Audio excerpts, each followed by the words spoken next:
In this video, I'm going to be discussing the first half of T.S. Eliot's poem Ash Wednesday, which was the first poem after his conversion to the Anglican religion, as I mentioned previously.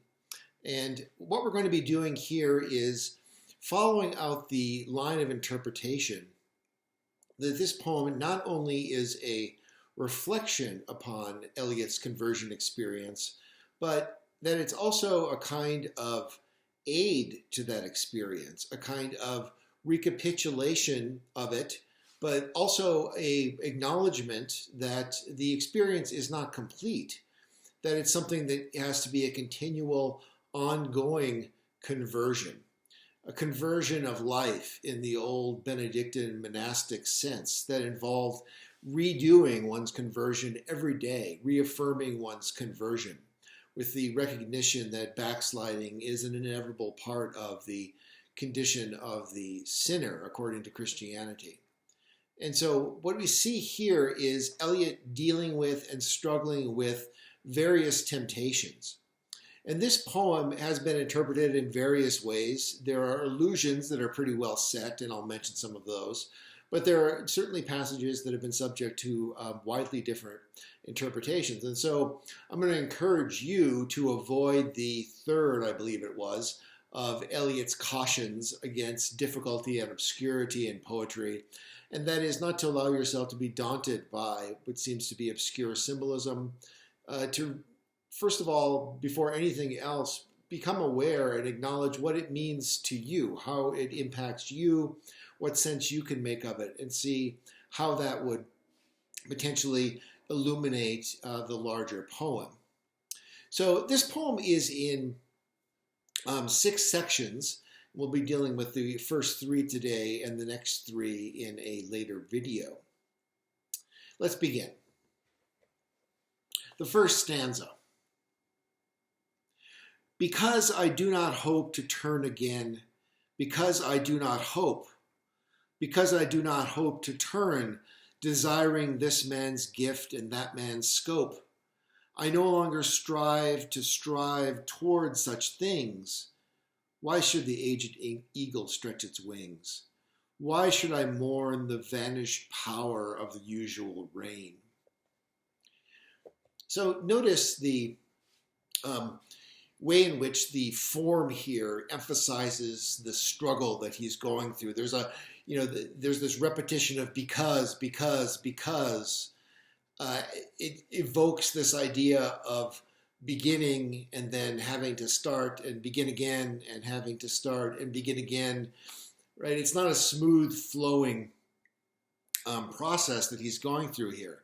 He's continually struggling. There's this sense that the verse form creates of a struggle that requires repeated efforts. Because. And of course, the word because also suggests to us a kind of explanation or justification that he's going to be giving. Here's why I'm doing this, because.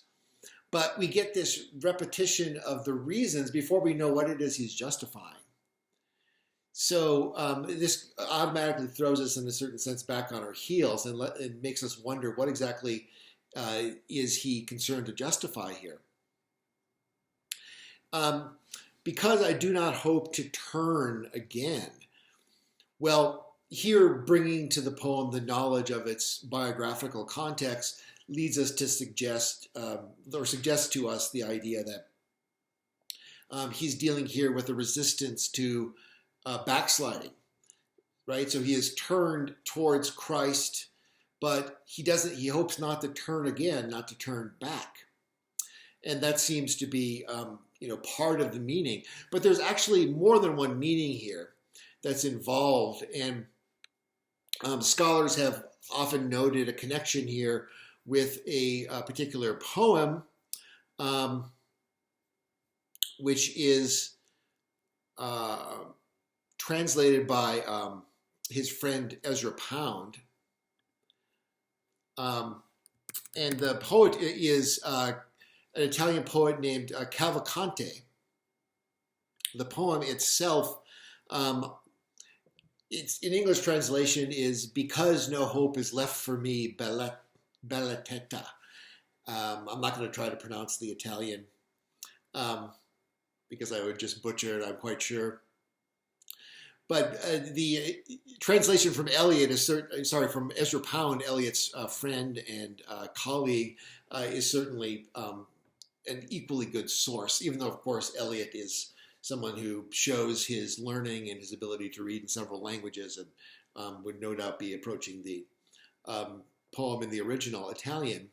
But this poem begins, and I'll read it from Ezra Pound's translation. Because no hope is left to me, ballatetta, my ballad, my little ballad. He's addressing his ballad. Because no hope is left to me of return to Tuscany, Lightfoot, go thou some fleet way unto my lady straight away. Great honor will she do to thee. So it's this kind of indirect or oblique evocation of the muse that I mentioned earlier is often associated with ambitious poetry in our tradition. What Eliot is getting at here is that there's no hope for some romantic relationship or some romantic revival. And so this poem is going to have to serve as a kind of justification of why that is, or as a kind of substitute for a kind of participation in romance that he is no longer able to produce. And this naturally evokes to us the other biographical fact that I mentioned earlier, namely that Eliot's marriage at this time is in a shambles. He is converting to Anglicanism, and at this time, and here's another biographical tidbit that it's useful to mention, he resolved to undertake a vow of celibacy.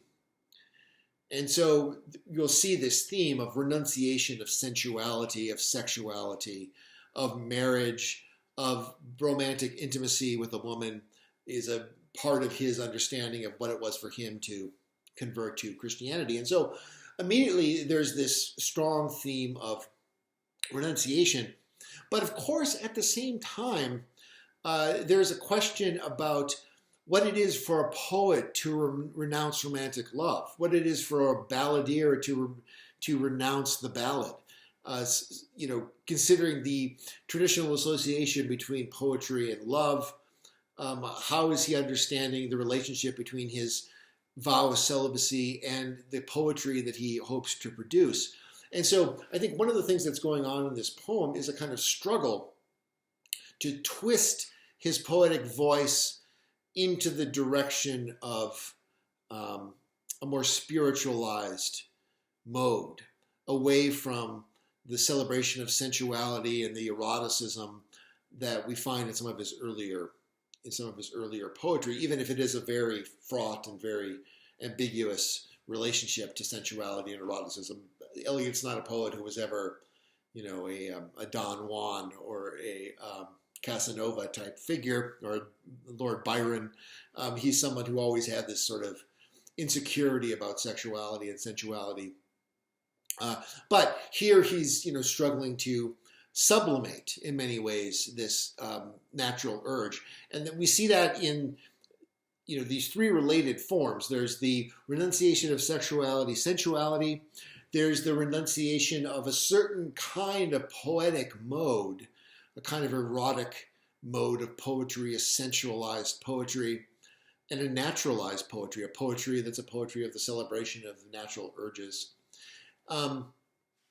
And then there's, this third aspect of this, which is a kind of renunciation of the world, of the way in which poetry gave him a place in the world, gave him an identity in the world. The Christian is called to be in the world, but not of the world. And so Eliot is struggling for a kind of reorientation towards the transcendent as opposed to towards this world. And all three of these aspects, sensuality, poetry, and world, are intertwined and interrelated, that you can't easily separate them. For Eliot, they're definitely interwoven with one another. So because I do not hope to turn again, evoking this line, because there's no hope left to me, ballatetta, return to Tuscany. There's a kind of renunciation of the lady, of the love object, of the object of sexual desire, in favor of and renunciation of that kind of hope, because I do not hope for that. I do not hope to turn, what kind of hope is it to hope to turn? I hope, it seems like you could readjust the syntax here and say something like, because I hope that I don't turn. That might be a possibility here. Because I hope that I don't turn back. I want to put my back to the plow and not look back. And that's the crucial move of the Christian life, of asceticism and renunciation, is the last thing you want to do is think back on your previous life. That's death. That's death to your Christian growth. You can't look back. You have to look forward. Desiring this man's gift and that man's scope. Desiring this man's gift and that man's scope. This may sound familiar to some of you. It's one of the more blatant allusions in this poem, and everyone picks up on this. This is an allusion, or quotation almost, to Sonnet 29 of Shakespeare, when in disgrace with fortune and men's eyes. And it's worth reading some of this, because Shakespeare here, I mean, this is Shakespeare, is feeling sorry for himself. I mean, here's this supremely gifted artist, right? The greatest master of the English language that has ever been produced. And this is a poem of a sense of inadequacy. When in disgrace, I'm reading from Shakespeare, Sonnet 29 now. When in disgrace with fortune and men's eyes, I alone beweep my outcast state of alienation, and trouble deaf heaven with my bootless cries. You know, it's the image. It's very evocative of the Psalms, these sort of plaintive psalms that say, you know, Lord, my God, why have you forsaken me? Here I am. I don't even have any boots. I'm crying. I'm troubling heaven, but heaven is deaf. I'm an outcast. I trouble deaf heaven with my bootless cries and look upon myself and curse my fate. You know, I wish I had never been born. I curse my fate. Wishing me like to one more rich in hope. And here this theme of hope appears in Shakespeare's poem that Eliot alludes to. I wish I had more hope. I wish I had hope, but my life is hopeless. I wish I'd never been born. Wishing me like to one more rich in hope, featured like him. You know, this is the great sin of covetousness from a Christian perspective. I look over here at my neighbor and I say, look at that guy. You know, what was that Rod Stewart song from the 80s? Some guys have all the luck, right? Like you're looking over across the street at your neighbor, and you know he's got better cars, he's got a better wife and family. You know, wishing myself to be like one more rich in hope, featured like him with friends possess, desiring this man's art and that man's scope. I wish I had that guy's talent or that guy's diversity of whatever it may be, whatever desirable thing, scope, power, experience of the world, you know, range of talents, with which I might enjoy contented least. And yet in these thoughts myself almost despising. So here's the turn in the sonnet. So earlier Shakespeare had been saying, you know, I'm begging heaven, and heaven's, deaf to my concerns. I'm totally outcast and bootless, destitute. I'm covetous of what other people have. I'm not content with what I have. And yet, so here's the turn. Here's where the Christian poet Shakespeare catches himself. Yet with what I most enjoy contented least, yet in these thoughts myself almost despising. That is to say, I catch myself and I'm ashamed of myself. I almost hate myself for being such an ingrate. Happily I think on thee, and then my state, thee, in the sonnet, typically this is the woman, the love object. Happily I think on thee, and then my state, like to the lark at break of day arising from sullen earth, sings hymns at heaven's gate. All it takes is to be released from the state of despair and this deep sense of self-loathing and inadequacy is to think on thee, the lady. And then my soul rises like a lark in the morning, singing its song of rejoicing. Sings hymns at heaven's gate. For thy sweet love remembered such wealth brings, that I then scorn to change my state with kings. And like with many of the Psalms, there's this turn, there's this initial mode of complaint and almost shaking your fist at God, like, God, why haven't you blessed me more? And then as with many of the Psalms, there's a turn at the end and a realization that actually my state is not so bad. It's not as hopeless as it seems.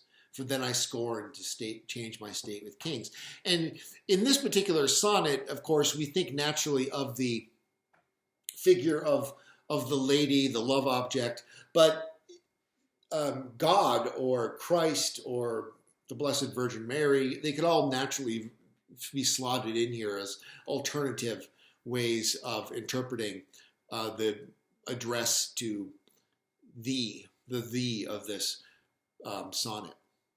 So that's what he's alluding to here. He's drawing upon all of these allusions of this very well-known sonnet when he says, desiring this man's gift and that man's scope, I no longer strive towards such things. Here's the moment of renunciation. Why should the aged eagle stretch its wings? The eagle is a symbol of the Holy Spirit. It's a symbol of many things. Here, he's talking about the aged eagle. We think about Eliot's midlife crisis. And he's the eagle. He was the one who was the highest flyer in the poetic stratosphere. But now he's aged. Or we could think of him just as a man, the eagle who, tries to spread his wings and exert his masculinity, his masculine virtues of power and courage and virility. Think about Wallace Stevens, the virile poet. But now he's an aged eagle. He's got arthritis in his wings, right? His bones are creaky. He doesn't have it anymore. He's suffering from low testosterone, so to speak. Why should the aged eagle stretch its wings? Why should I mourn the vanished power of the usual reign? And this is one of these terms that can be variously interpreted, and I've seen it variously interpreted. What is the usual reign? What's the usual? Some people have interpreted it as the reign that Eliot had as king of poetry. You could also think of it as the usual in the sense of something that's vulgar and commonplace. The usual reign.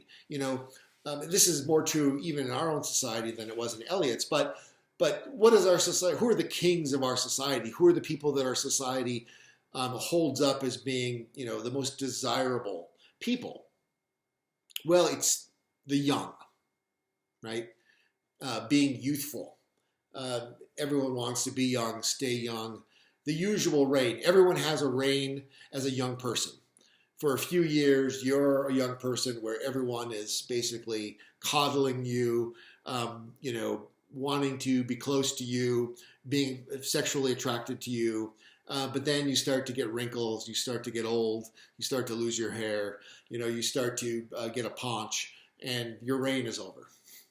So that to me is a more usual reign. It fits better with the idea of the usual reign. Just think of Eliot as king of poetry is all well and good, but it's not very usual to be king of poetry. Where it is very usual to have the reign of being, the young person. And of course, this youth goes along with sexuality and the enjoyment of sexual attractiveness and sexual activity. And so basically he's poetically convincing himself, why should I mourn that? This is not something that really is of value. It's overrated. Youth is overrated. Sex is overrated. But he's trying to convince himself poetically of that, I think it's fair to say. Okay, next stanza. Because I do not hope to know again the infirm glory of the positive hour. The infirm glory of the positive hour. Again, what is this? The positive hour. I mean, this naturally suggests, the moment of being in, a perfect kind of romantic encounter, romantic evening, the positive hour. Midnight after a night of dancing or something, and you're with your beloved, and it's this glorious hour. But it's an infirm glory. It's not lasting. It's temporary. It's infirm. It's dying, right? It's not something that's going to last. It's not solid. It's infirm. It's here and it's gone like that, right? It's not something that's lasting. The infirm glory of the positive hour. And I don't hope to know that again. I'm not going to have, you get that one moment when you're, 17, 18, 19, maybe 20, to have that first young love, right? And when you're Eliot, when you're 40 or whatever, you're not going to have that moment again. It's foolish, right? And you just look ridiculous if you're trying to recapture that as a middle-aged person. Because I do not think, because I know I shall not know the one veritable transitory power. Again, the same kind of ideas. The one veritable, this is an important theme in this poem as well, that there's a struggle between the verification that we can have of natural power and natural pleasure. If I am experiencing the joy and the ecstasy of youth and being with this person who's my first love, who, I'm just ecstatic to be around and so on. That's veritable. That's a veritable power. That's the power of nature. You could deflate it and say it's the power of hormones, but it's still veritable. It's a verifiable power. Whereas when you're talking about spiritual power, when you're talking about God, when you're talking about, the salvation of the soul and the soul's ascent to a higher degree of transcendence, that's not veritable in the same way. There's always going to be doubt. Even if you believe you've had this ecstatic, religious, or mystical experience, in the typical case, it's not veritable in this sense. It's something that you have to have faith in, right? So there's a serious change in consciousness that needs to occur if you're going to go from someone who insists on the tactile, on the power of nature to impress itself upon us in a way that is undeniable. If you're going to go from that as your value or as the thing that centers you in your life to being centered on objects of faith that are not veritable in the same way, they're always going to be subject to doubts, right? So that requires a great consciousness transformation. Because I cannot drink there where trees flower and springs flow, for there is nothing again. Again, the springs of youth, the fountain of youth has dried up. Because I know that time is always time, and place is always and only place, and what is actual for only one time and for only one place. I rejoice that things are as they are, and I renounce the blessed face, and I renounce the voice, because I cannot hope to turn again. Consequently, I rejoice, having to construct something upon which to rejoice. A lot going on there. First, we just notice, thank God for the English language and for poets like T.S. Eliot, right? This is great, musicality, great lyricism in this poetry, all of the rhyming and the rhythm of it. But it's this kind of complicated, tortured syntax, and it jerks you around in different ways in terms of your consciousness and your interpretation of what he's saying here. So initially, these first two lines, and even actually the first four lines, because I know that time is always time, and place is always and only place, and what is actual only for one time and only for one place. That sounds very naturalistic. That sounds like the antithesis of what you would expect a Christian to say, which is that there's a deeper spiritual significance to the events that happen in our life. Time isn't always just time. Place isn't always just place. What are you going to say about Jerusalem? Is that just a place? No, it's a significance, right? There are sacred places. The place where Christ is present in his real presence in the body and blood in the tabernacle and the church. That's not just a place. There are sacred places in at least traditional Christianity, right? So, and what is actual for only one time and for only one place? Well, Christ came once and will come again. It doesn't seem like it's true that what's actual is always actual for only one time or for only one place. So, what's going on here? I mean, one way to read this, and I've seen it read this way, is that this is Eliot sort of struggling with a kind of tendency to backslide into his previous naturalistic mindset. That, this is the only life there is. I'm here and now, and there's nothing else. What's actual is actual only once. You only live once, right? That you can read it in that light. But I think what Eliot has done is he's selected precisely words that could be interpreted that way in order to turn them in the direction of an alternative meaning. Because I know that time is always time. Time is always time. In other words, from a Christian perspective, we can interpret this as saying, look, time is a wasting, right? Time is not going. Your time on this earth is not going to last forever. So you better get working on the conversion of your life, the conversion of your soul, the preparation of your soul for the afterlife. Time is always time. Time is always there, and we need to pay attention to the fact that we don't get to put a pause on time. I can reach forward here and pause this video, but I can't reach forward for a button anywhere and pause time. There's no clicker on the remote of my life. I have to keep going. So time is always time. Place is always and only place. You could read that in terms of sort of the idea of bloom where you're planted. It doesn't matter where you're placed. You have a task that's given to you by God, a calling that you need to do, and wherever it is that you find yourself.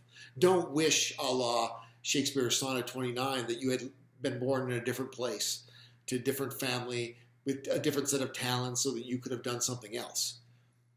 Place is always only place. This is the place that you've been planted, so bloom there. And what is actual always only for one time and only for one place. Yes, you do only get one life, but the conclusion from that shouldn't be, well, let's then eat and drink and marry because tomorrow we die. It should be, this life is unique, and you are put here to be actual in this one time and only in this one place. And so try to find what meaning in this set of facts that you can. So if you view things in this light, you can rejoice. You can rejoice things are as they are and renounce the blessed face and renounce the voice. Now this, again, can be viewed either in a secular mode or in a sacred mode.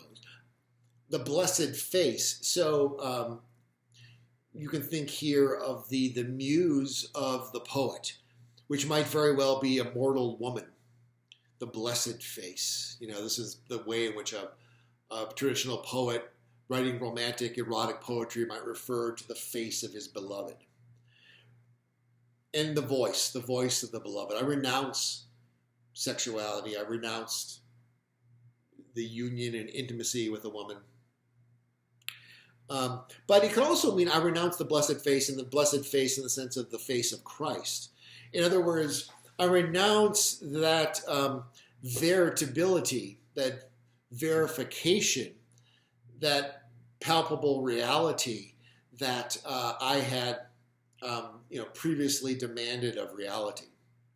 That I'd wanted reality to present itself to my senses in order for me to verify it as real, to regard it as real. And I'm going to renounce that. I don't demand that I'm only going to believe that God is real if an angel gets sent down to me. I would only believe that Jesus was the Christ if I could see him with my own eyes. Think about the story of doubting Thomas. If I could put my hand into Jesus' wounds, well, then I would be a Christian. But that's not the Christian life. The Christian life isn't that way. It's a kind of recipe for spiritual stagnation if you demand that kind of verification. Show me a miracle, and then I'll believe and I'll be a Christian. No. What you're asking for is to be spiritually stunted if that's what you're going to demand. You've got to get beyond the kind of naturalism. So I renounce the blessed face and renounce the voice. I don't need to have God speaking to me in my head. Because I cannot hope to turn again, consequently I rejoice, having to construct something upon which to rejoice. Having to construct something. What is this something? It's the poem. And here we have a kind of Christian version of Stevens's idea that once one has renounced belief in God, poetry assumes its place as life's redemption. Eliot seems to be saying here,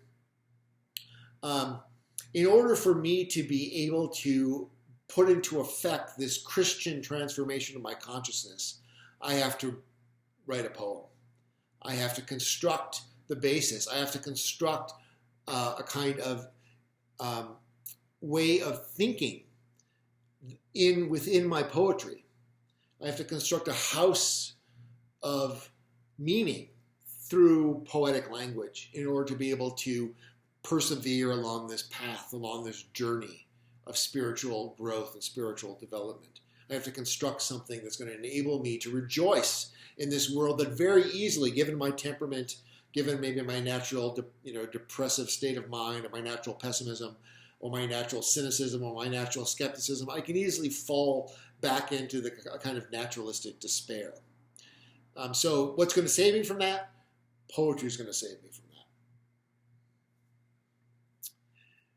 that. And pray to God to have mercy upon us.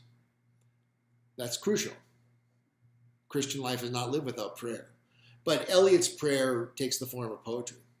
I pray to God to have mercy upon us.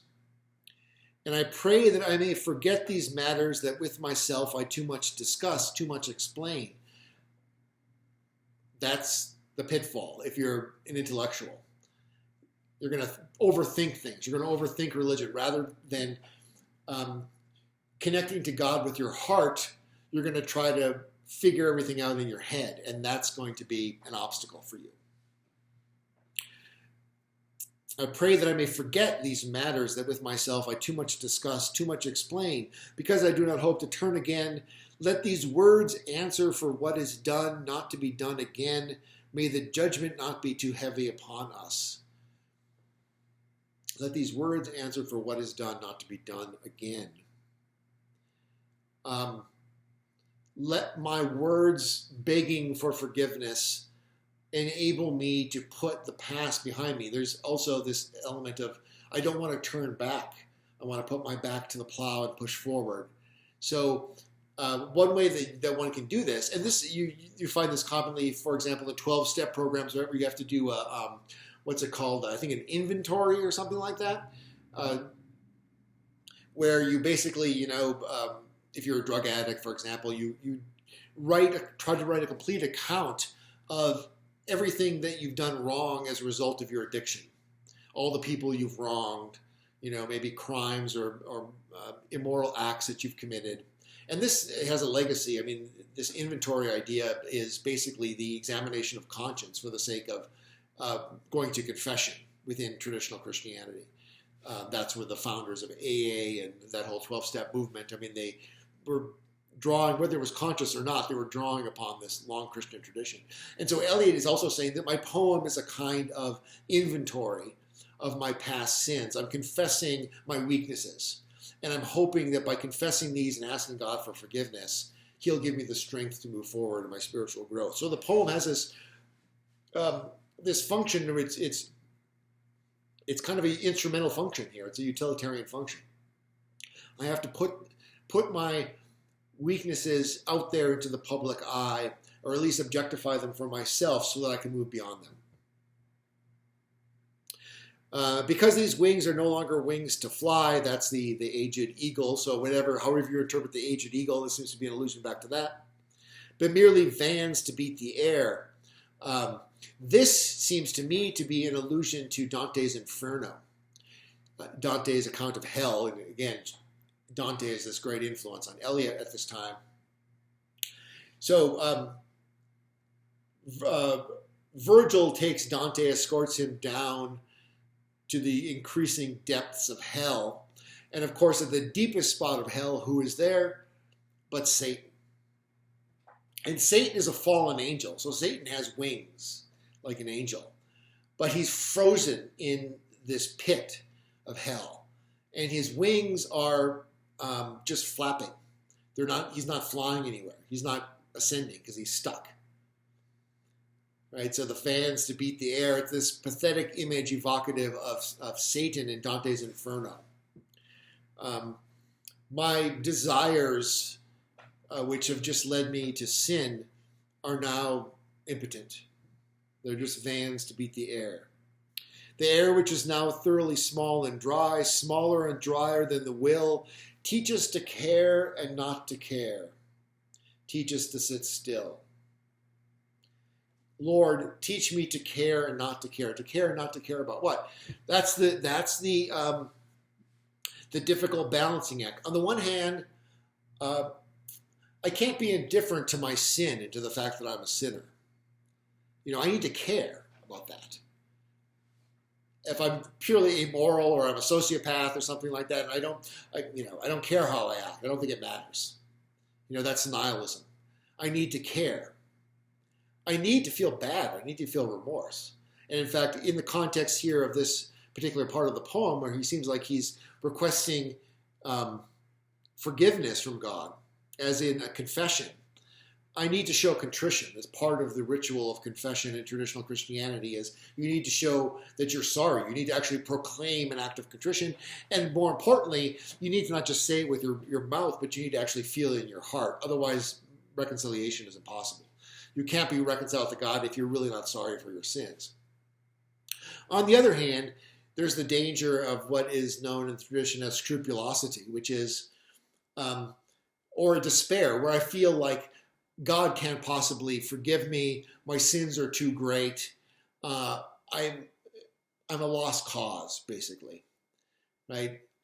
There has to be a kind of not caring in the sense of you need to be able to let your sins be behind you and not continue to obsess about them, not continue to worry about them, not to despair of ever improving. So teach us to care, to be sorry for our sins, but also not to care in the sense that not to hate ourselves, not to loathe ourselves because of what horrible people we've been in the past, but to be able to move forward into the future. I need to care and not to care. Teach us to sit still. That is the, I think Nietzsche talked about the being able to, it's a Brahmanic notion or a Hindu notion of Hindu asceticism and spirituality to be able to sit still quietly in one spot for 3 hours, I think the time was.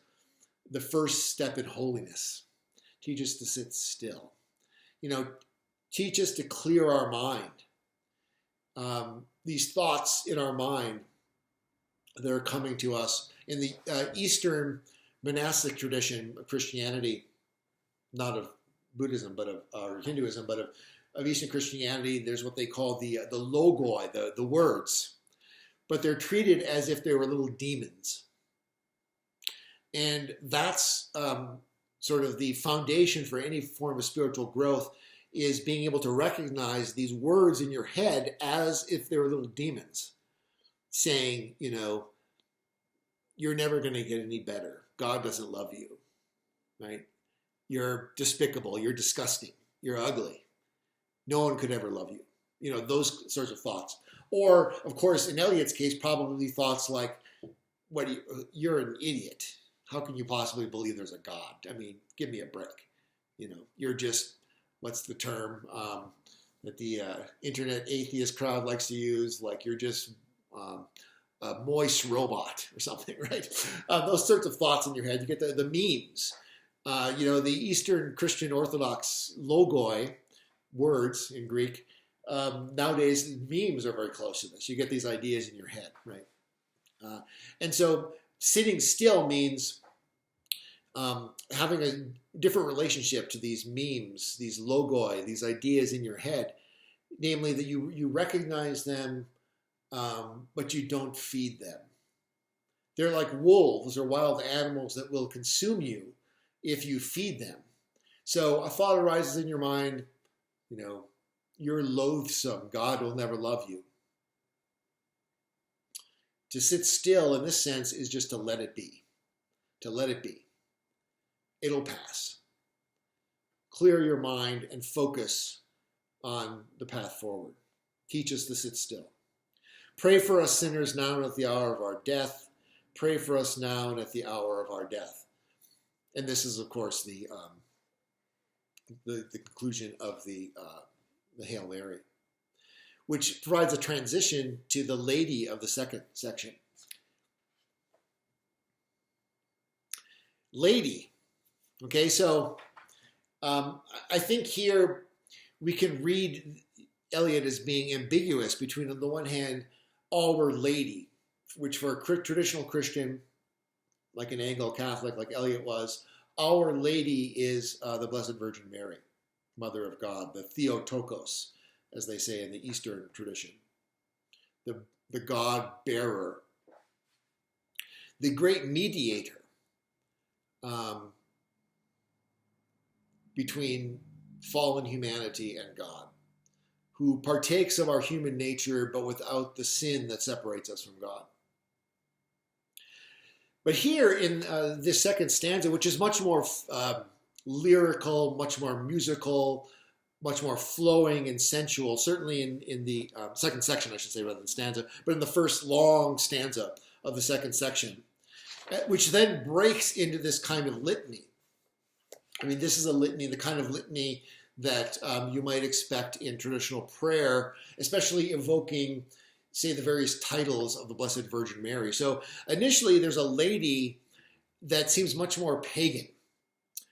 And then there's a transition where now the lady is much more Marian, much more Christian. And so there seems to be a kind of self-conscious ambiguity in the original lady, a desire to turn this original, more pagan, more sensual idea of, the erotic female into the Blessed Virgin. Lady, 3 leopards sat under a juniper tree. Well, this just like slaps you in the face with, well, there must be some symbolism here, right? The leopards. There's a lot that can be said about leopards. I will just point out here that for me, the first thing that this calls to mind is the emblem of Dionysus. Dionysus was said to have panthers or leopards as his horses, or substitute for horses. He was pulled by a chariot with leopards or panthers in it. And so this evokes Dionysus, or Bacchus in the Roman pantheon, the god of essentially erotic ecstasy and sensuality, of sensual indulgence, the god of wine. But of course, these leopards, and there's an important symbolism here. Dionysus is the god who is able to drive leopards and have the leopards pull his chariot. But if mortals would try to do that, what do you think would happen? They would probably go all Siegfried and Roy on you. They would turn around and consume you. And this, of course, is our experience. If I decide I'm going to live a life of sensuality, sex, drugs, and rock and roll, how do these people usually end up? They usually end up dead at age 27.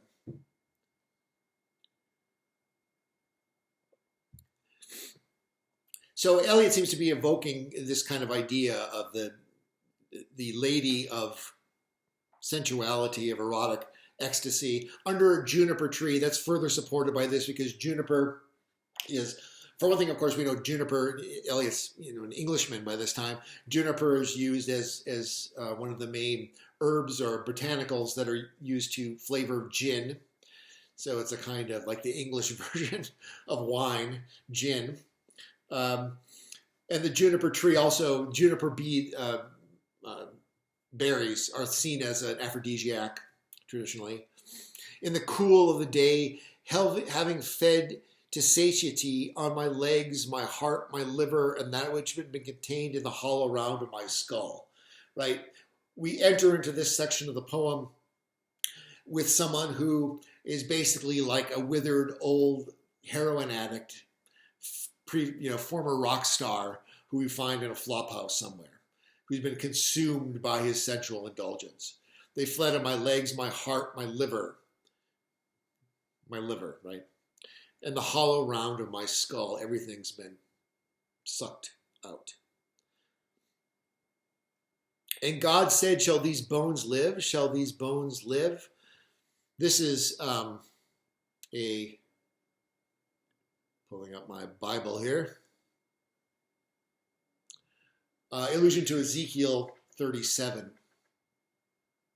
The hand of the Lord was upon me, and he brought me out by the Spirit of the Lord and set me in the middle of a valley. It was full of bones. This is what the prophet Ezekiel says, the valley of bones.